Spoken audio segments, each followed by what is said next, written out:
सोचा था Malaysia expensive है या फिर सोचा बजट में मलेशिया पॉसिबल है। मैं 15 दिन घूम के आई हूँ मलेशिया एकदम बजट में, और आपको बताने वाली हूँ हर छोटी बड़ी ट्रिक जो पैसे बचाएगी। 100 रुपए में फुल मील, ये जगह टूरिस्ट भी नहीं जानते। टैक्सी का चक्कर छोड़ो, ये पब्लिक ट्रांसपोर्ट हैक पैसे भी बचाएंगे और टाइम भी। 500 में सेफ और सस्ता स्टे का फॉर्मूला। टूरिस्ट ट्रैप से कैसे बचे, एक छोटी गलती और मेरे 10,000 बर्बाद। ये मिस्टेक आप मत करना।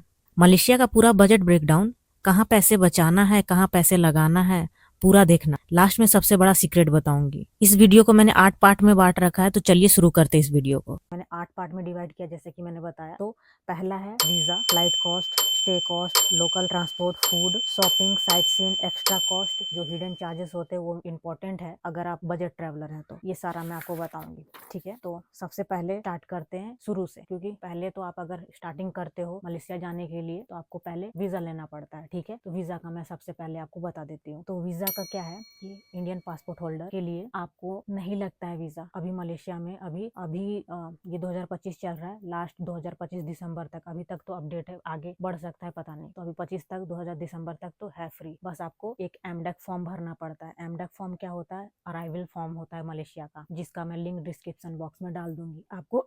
उसमें डायरेक्ट क्लिक करोगे तो चले जाओगे उसमें। उसमें बेसिकली जो होता है नॉर्मल अपना नाम, date of birth, birth of place वगैरह आपको फिल करना पड़ता है। फ्लाइट नंबर, कौन से एयरपोर्ट से आप एंटर करोगे, ये सब नॉर्मल सा होता है। आप पढ़ के देख लोगे तो सारा आपको समझ में आ जाएगा, कोई भी रॉकेट साइंस नहीं है उसमें। तो ये भर लोगे। उसके बाद इसका एक टिपिकल पॉइंट ये है कि ये आप पहले प्रिंट आउट नहीं कर सकते। आप 48 आवर जब होगा तभी आप प्रिंट आउट कर सकते हैं। जैसे कि आज है 10 तारीख और आपकी फ्लाइट है 15 तारीख की, वो फॉर्म आप फिल नहीं कर पाओगे। 15 तारीख की फ्लाइट है तो आपको 13 तारीख को फिल करना होगा और उसके बाद प्रिंट आउट ले सकते हो। बहुत लोग कहते हैं प्रिंट आउट लेके जाना चाहिए, लेकिन मैंने नहीं लिया था प्रिंट आउट, मेरे फोन में ही था पीडीएफ में, तो वही मैंने शो कर दिया था। तो लेकिन आप सेफ साइड लेके चलना, आप प्रिंट आउट लेके चलना, ठीक है। वीजा हो गया। उसके बाद मैं एक एक करके सारा बता देती हूँ, उसके बाद प्रोसेस बता दूंगी कैसे कैसे आपको क्या मतलब करना है, कैसे कैसे आपको स्टेप बाय स्टेप आगे बढ़ना है। पहले मैं बता देती हूँ। वीजा तो आपने ले लिया, ठीक है। उसके बाद आपका पड़ जाता है फ्लाइट का। फ्लाइट का आप करते हो तो फ्लाइट आपको एक बार फ्लाइट का आपको मैं बता देती हूँ। 2-3 वेबसाइट का नाम मैं बता देती हूँ। आप स्काई स्कैनर चूज कर सकते हो, गूगल फ्लाइट चूज कर सकते हो। ये सब नॉर्मल है, ज्यादा इधर उधर आप करोगे तो प्राइस का उतना डिफरेंस नहीं होता। लेकिन हाँ, स्काई स्कैनर आपको फिल्टर करके बता देता है कि कौन सा वेबसाइट से आपको सस्ती फ्लाइट मिल सकती है। तो ये आप कर सकते हो। ये सब आप सारा कर सकते हो। तो फ्लाइट आपकी बुक हो जाएगी। मोस्टली आपको भुवनेश्वर से सस्ती फ्लाइट मिलेगी और हमारे साउथ इंडिया से सस्ती फ्लाइट मिलेगी, मतलब केरला से आपको मिल सकता है। तो आप एक बार चेक कर लेना। मैंने लिया था 4,500 का फ्लाइट लिया था, तो उससे भी सस्ती कभी कभी होती है। 35 तक में भी मैंने फ्लाइट देखा। तो एक बार आप चेक कर लेना, 2 महीने पहले आप चेक कर सकते हो तो काफी है। तो ये इन जगहों से काफी सस्ती फ्लाइट मिल जाती है। तो आप फ्लाइट आप ले लिया आपने, ठीक है। तो उसके बाद वीजा फ्लाइट आपका हो गया, जो कि मलेशिया पहुंचने से पहले का काम है ये दोनों। तो ये करने के बाद आप जैसे कि फ्लाइट लेते हो, फ्लाइट लोगे। फ्लाइट लेने के बाद आपको आपका हैंडबैग ही अलाउ होता है, यानी कि 7 kg तक। हैंडबैग का मतलब ये है कि जो फ्लाइट के अंदर जो होता है ऊपर रखने वाला कैबिन बैग, कैबिन में जितना अट सके उतना बड़ा ही बैग लेना है, उसमें 7 kg ही वजन होना चाहिए। ये होता है मतलब कैबिन बैग का मतलब, ओके। अब जैसे कि बड़ा इतना ट्रॉली है और उसमें 7 kg रखोगे तो वो, क्योंकि वहां पे आएगा ही नहीं कैबिन में, तो कोई फायदा नहीं है 7 किलो बड़ा बैग लेने के बाद। तो इसलिए आप इतना बड़ा ट्रॉली ले लो, जो कैबिन बैग का ट्रॉली मिलता है, उसमें 7 किलो आप अपना कर लो तो वो चल जाएगा। बाकी आपका बैग पैक है 7 kg तक का तो चल जाएगा। बाकी अगर कभी कभी होता है, डिपेंड करता है कि लोग कैसे बैठे हुए हैं एयरलाइंस के। नहीं तो मेरा 7 kg से थोड़ा सा ज्यादा था तो वो मुझे अलाउ कर दिया था। तो ये कभी कभी बिल्कुल भी नहीं करते हैं, तो ये सब आप ध्यान दे लेना, ओके। आप देख लेना, डिपेंड करता है लोग पे कि कैसा है, ओके। तो ये हो गया फ्लाइट पहले का। उसके बाद आप जैसे कि भुवनेश्वर का मैं गई थी, तो भुवनेश्वर से आपको बताती हूँ। तो भुवनेश्वर मैं पहुंची, मैंने अपना फोन में जो मैंने फ्लाइट कर रखा था वो दिखाया गेट पे। जो गार्ड होता है, बहुत छोटा सा फ्लाइट मतलब एयरपोर्ट है इंटरनेशनल का, इंटरनेशनल एयरपोर्ट भुवनेश्वर में। तो मुझे दिखाया मैं अंदर चली गई। अंदर जाने के बाद काफी देर तक मुझे बैठना पड़ा वहीं पे, छोटा सा एयरपोर्ट है, बैठना पड़ा। उसके बाद जब एयर एशिया था मेरा, एयर एशिया का जब टाइम आया तो मैं गई वहाँ पे, बोर्डिंग पास लिया। बोर्डिंग पास लेने के बाद आप चले जाओ इमिग्रेशन पॉइंट पे। इमिग्रेशन पॉइंट में आपका कुछ नहीं पूछेगा, बस आपको एमडेक, आपका फ्लाइट टिकट, रिटर्न फ्लाइट, ये सब वगैरह देखेगा। अगर आप अकेले हो तो थोड़ा बहुत देख सकता है, अगर आप कपल्स हो, दोस्त हो, तो उतना नहीं देखते। वो लोग सोचते हैं कि ये लोग घूमने ही जा रहा है। अकेले में थोड़ा बहुत उनको शक होता है कि पता नहीं क्या करने जा रहा है, काम करने तो नहीं जा रहा है, क्योंकि लोग मोस्टली अभी काम ढूंढने पे जाते हैं टूरिस्ट वीजा पे, और उसके बाद उधर देख लेते हैं कैसे क्या करना है। इस वजह से थोड़ा बहुत अकेले में दिक्कत होती है। वहाँ चले जाओगे, फ्लाइट लोगे। फ्लाइट लेने के बाद आप डायरेक्ट कोलालमपुर उतरोगे, क्योंकि मेरा कोलालमपुर था तो मैं अपने हिसाब से बता दे रही हूँ। कोलालमपुर उतरोगे तो कोलालमपुर उतरने के बाद आपको लाइन लगी रहेगी, बहुत सारा काउंटर बना रहता है इमिग्रेशन का, एक एक करके काउंटर बना रहता है। तो आपका जिसमें आएगा नंबर आपको जाना पड़ेगा,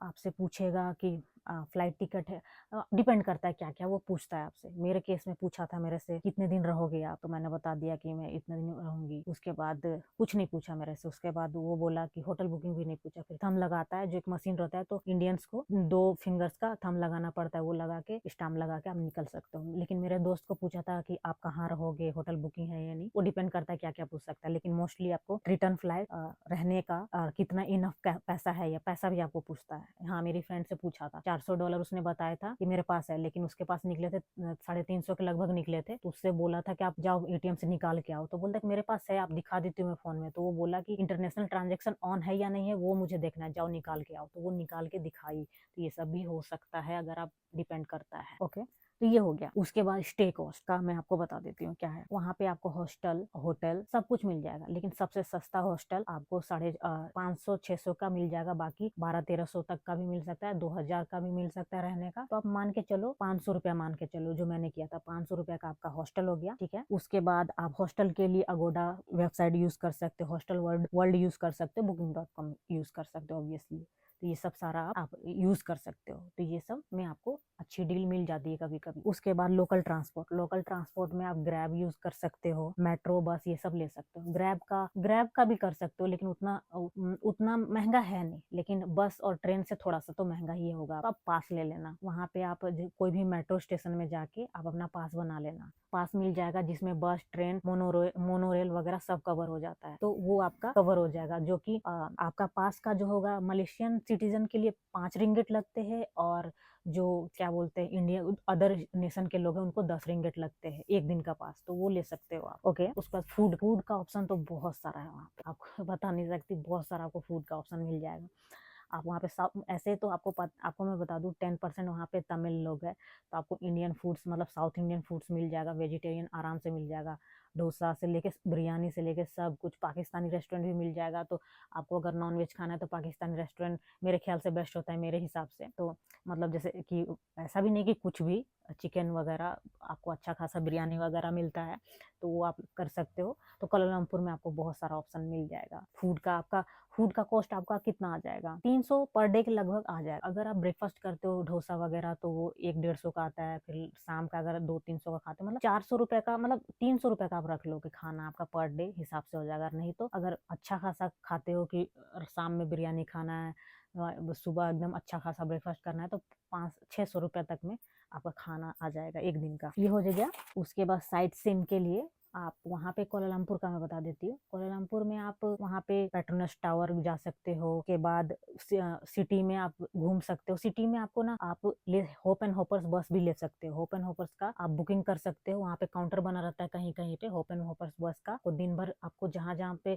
लेके जाता है, आप उतर के वहाँ घूम के फिर दूसरा होप एंड होपर बस आता है, उसमें आप बैठ के आप सारा कवर कर सकते हो। तो ये होप एंड होपर मैंने लिया नहीं था, इसीलिए मैं उसका कॉस्ट नहीं बता रही हूँ आपको। तो आप होप एंड होपर बस भी ले सकते हो, बाकी आप खुद से एक्सप्लोर कर सकते हो वहाँ पे अच्छा खासा। और अगर आप बाटू केव भी वहाँ से जाना चाहते हो तो आपको केएल सेंट्रल का से मेट्रो लेके, सॉरी ट्रेन लेके आपको बाटू केव जाना होगा। बाटू केव आपको 45 मिनट्स के लगभग आपको लग जाते हैं। तो वहां से आपको चले जाओ। हमारा $10 रिंगिट लगा था 2 लोगों का आने जाने का। तो इतना में आपको वहीं पे स्टेशन में ही एटीएम मशीन टाइप में बना रहता है, वहां से आप टिकट एटीएम कार्ड से या कैश देके ले सकते हो। लेकिन कभी कभी जब कैश आप एंटर करते हो तो एक्सेप्ट नहीं करता है, तो आप अपना कार्ड टैप करो और अपना कार्ड सेफ है। कहीं भी आप वहाँ पे मलेशिया में कहीं भी इंसर्ट करते हो, कहीं भी स्वाइप करते हो, सेफ है। ऐसा नहीं है थाईलैंड टाइप में कि कहीं कुछ मतलब डर की बात है कि अगर यहाँ से स्वाइप किया तो कहीं स्कैन वगैरह ना हो जाए मेरा कार्ड। तो इस टाइप में वो सेफ है, तो वो कर सकते हो। बाटू केव चले जाओ, पेट्रोनस टावर चले जाओ, मतलब पूरा सिटी घूम लो वहाँ पे। उसके बाद आ जाता है एक्स्ट्रा कॉस्ट में आपका आ जाएगा सिम कार्ड आप लोगे। ठीक है, सिम कार्ड आप एयरपोर्ट से ही ले लो, कोई ज्यादा फर्क नहीं है। एयरपोर्ट से आप ले सकते हो। तो हम लोगों ने लिया था एयरपोर्ट से ही, तो हमारा पड़ा था 400 इंडियन आईएनआर का, नहीं सॉरी 700 आईएनआर का पड़ा था, इंडियन रुपीज में 700 आईएनआर का पड़ा था हमारा। ये हॉटलिंक का मैंने लिया था। हॉटलिंक का 2RM का यहाँ पे लिख रहा है, लेकिन 2RM का था नहीं ये हॉटलिंक का मैंने लिया था। हॉटलिंक का अच्छा नेटवर्क है वहाँ पे, हॉटलिंक का आप आराम से ले सकते हो। आपको हर जगह रिमोट एरिया में भी आपका इसका नेटवर्क रहेगा।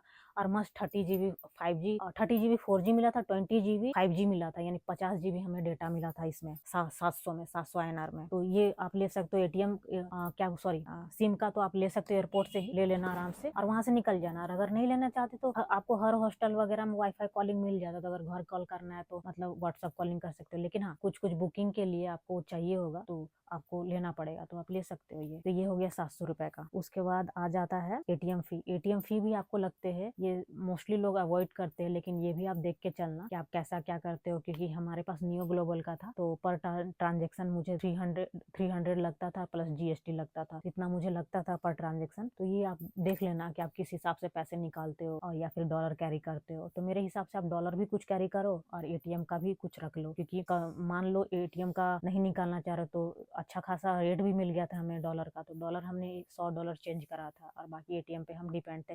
और बाकी आप कहीं भी स्वाइप करते हो तो नियो ग्लोबल में नहीं लगता है कोई भी मतलब चार्जेस। तो स्वाइप ज्यादातर हम लोग कार्ड से स्वाइप कर लेते थे, और पैसा का जहाँ लगता था कैश, तो $100 जो हमने चेंज किया था वो हम यूज कर लेते। तो इस तरह से आप अगर करोगे तो आपका ये वाला बच जाएगा। तो आपको मैंने बता दिया कि flight, stay, food, transport, sight seeing, shopping का मैं बता देती हूँ। शॉपिंग में गैजेट आपको अच्छा खासा मिल जाता है। हमने ड्रोन पता किया था, ड्रोन भी आपको सस्ते मिल जाएंगे वहाँ पे। और मैंने फोन लिया था, फोन भी सस्ता मिल जाएगा। जैसे कि 16 का आपको 95,000 ऑफिशियल में मिलेगा। जैसे कि एप्पल का ऑफिशियल स्टोर है 95K में, बेस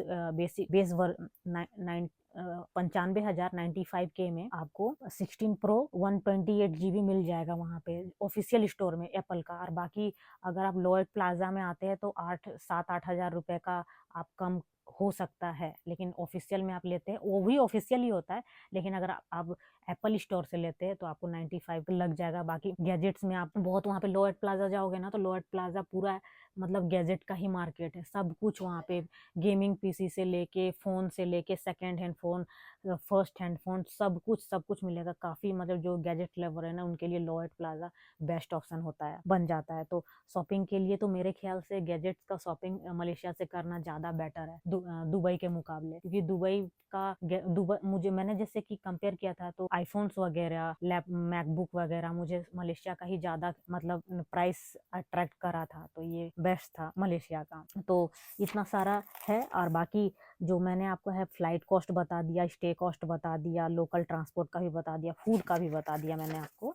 उसके बाद साइट सीन का भी बता दिया, और शॉपिंग का भी एक्स्ट्रा कॉस्ट भी बता दिया, और ये सारा बता दिया। लेकिन हाँ, हिडन चार्जेस का मैं आपको बता देती हूँ। जो जैसे कि मैंने बताया, हिडन चार्जेस में अगर आपको जैसे कि आप वहाँ पहुँचते हैं तो आपको जैसे कि हॉस्टल, कोई भी हॉस्टल लेते हैं वहाँ, तो आपको 50 रिंगिट वहाँ पे सिक्योरिटी में डिपॉजिट कर लेते हैं वो लोग। तो 50 रिंगिट आपको देना पड़ता है। बाद में वो लोग जब आप जैसे कि आपका पड़ गया 10 रिंगिट का आपका हॉस्टल पड़ गया, तो आपको 50 रिंगिट एक्स्ट्रा रख लेंगे वो लोग। एग्जाम्पल मैं दे रही हूँ 10 रिंगिट वाला, लेकिन 50 रिंगिट वो लोग रखते हैं। जब आप वहां से चेकआउट करोगे तो 50 रिंगिट आपको वो वापस कर देंगे। बहुत सारे हॉस्टल आपको देखते हैं कि कहीं मेरा बेड कुछ हो कर दिया या गंदा हो गया कुछ, तो वो सब में काटने की कोशिश करते हैं। लेकिन हमारा जो हॉस्टल था उसने बहुत अच्छा मुझे करा, उसने बहुत अच्छा वापस दे दिया था हमें। लेकिन बहुत सारा मैंने रिव्यू पढ़ा था, और भी हॉस्टल के कोशिश करते हैं कि किसी ना किसी चीज में काटे वो आपका जो आपने सिक्योरिटी मनी दे रखा है। तो ये सब आपको ध्यान रखना पड़ता है। और ये सारा मतलब आपका मैंने कोलालमपुर का बताया, ठीक है।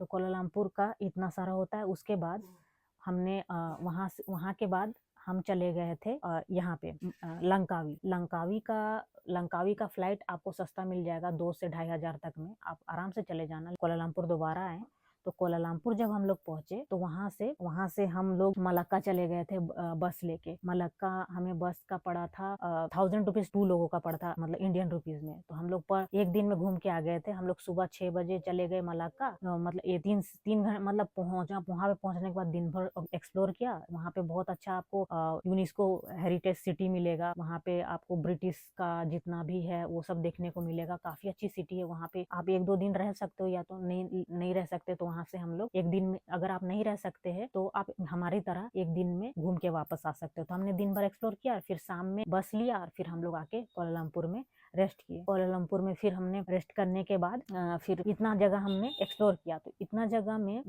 कितना कितना दिन रहे थे हम लोग वो बता देती हूँ मैं। फर्स्ट बार जब हम लोग कुआलालंपुर उतरे तो हम लोग एक नाइट रहे थे। उसके बाद हम लोग लंकावी चले गए। लंकावी में हमने 4 दिन रहा। 4 दिन रहने के बाद हम लोग, हमारा हो गया 5 दिन इधर कवर हो गया। उसके बाद हम लोग थाईलैंड का हमने 3 दिन किया था।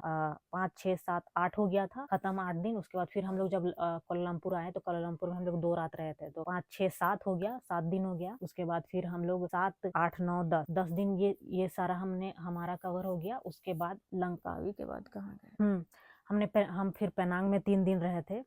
तो आपको मैं बता देती हूँ, आप हमारा तो बहुत अलग अलग तरीके से हम लोग फिर पेनांग चले गए थे। तो पेनांग में फिर हम रहे थे 3 दिन। उसके बाद फिर जब हम लोग दूसरे कंट्री जाने लग गए तो फिर पेनांग से हमने फ्लाइट लिया था। तो वो मैं नेक्स्ट ब्लॉग में उसके बारे में बात करूंगी, कहाँ हम लोग गए थे और उसका क्या कॉस्ट था। तो हम आपको बता देते हो आप कैसे प्लान कर सकते हो। आप जैसे कुआलालंपुर उतरो, कुआलालंपुर में 3 दिन रह सकते हो। 3 दिन, एक दिन जैसे रहोगे तो उस दिन तो आप आराम से रेस्ट वगैरह करोगे, दूसरा दिन एक्सप्लोर करोगे, तीसरा दिन आप एक्सप्लोर करके निकल जाना। 3 दिन वहाँ हो गया। उसके बाद लंकावी में आप कम से कम 3 दिन काफी है वहाँ पे। लंकावी में 6 दिन हो गया आपका, ऐसे कवर हो गया। उसके बाद आप मलाक्का सिटी में 2 दिन रख सकते हो, 6, 7, 8 दिन हो गया।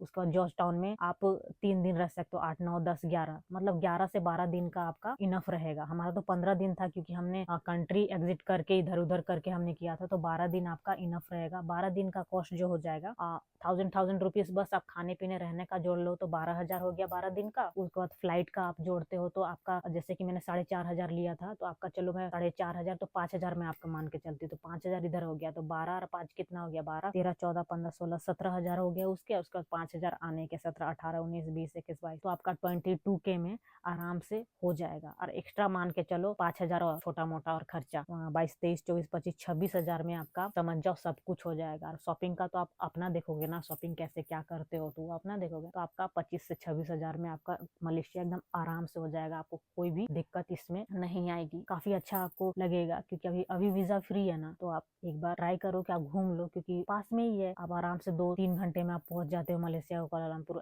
आप बांग्लादेश के लोग काफी मिलेंगे, हर जगह आपको बांग्लादेश के लोग मिलेंगे। आपको इंडियन खाना वहाँ पे काफी मिल जाएगा, पाकिस्तानी फूड मिल जाएगा, आपको लगेगा ही नहीं। और आपको अपने तमिल पीपल भी मिल जाएंगे वहाँ पे, जो वहाँ पे माइग्रेंट होके गए थे, जो वहाँ पे अभी रह रहे हैं। 10% वहाँ पे तमिल पीपल है, तो आप वहाँ पे जा सकते हो। और कुआलालंपुर में बुटिक बिंतांग बहुत हैपनिंग जगह है। तो आप वहाँ पे रात में घूमोगे, एकदम चिल करोगे, सब कुछ वहाँ पे बहुत मजा आएगा। अगर आप सिटी लाइफ पसंद करते हो तो बुटिक बिंतांग में आपको काफी मजा आएगा। और अगर बीच वाला एरिया पसंद करते हो तो लंकावी आपके लिए पैराडाइज है, आपको काफी मजा आएगा। और आपका मलक्का, आपको यूनेस्को साइट है तो आपको बहुत मजा आएगा, हिस्ट्री वगैरह जानने को मिलेगा वहाँ पे। जॉर्ज टाउन में भी आप तमिल पीपल को मिल सकते, मतलब जॉर्ज टाउन में आपको मिनी इंडिया मिल जाएगा, आपको काफी मजा आएगा। शॉपिंग्स भी हो जाएगा। तो आप आराम से बजट प्लान कर सकते हो 25 से 26,000 में। अगर आपको और भी कुछ जानना हो तो आप मुझे कमेंट में पूछ सकते हैं, और आप मेरे इंस्टाग्राम में भी पूछ सकते हैं। मैं आपको कोशिश करूंगी कि मैं आपको सारा रिप्लाई देने की कोशिश करूंगी मैं। तो तब तक के लिए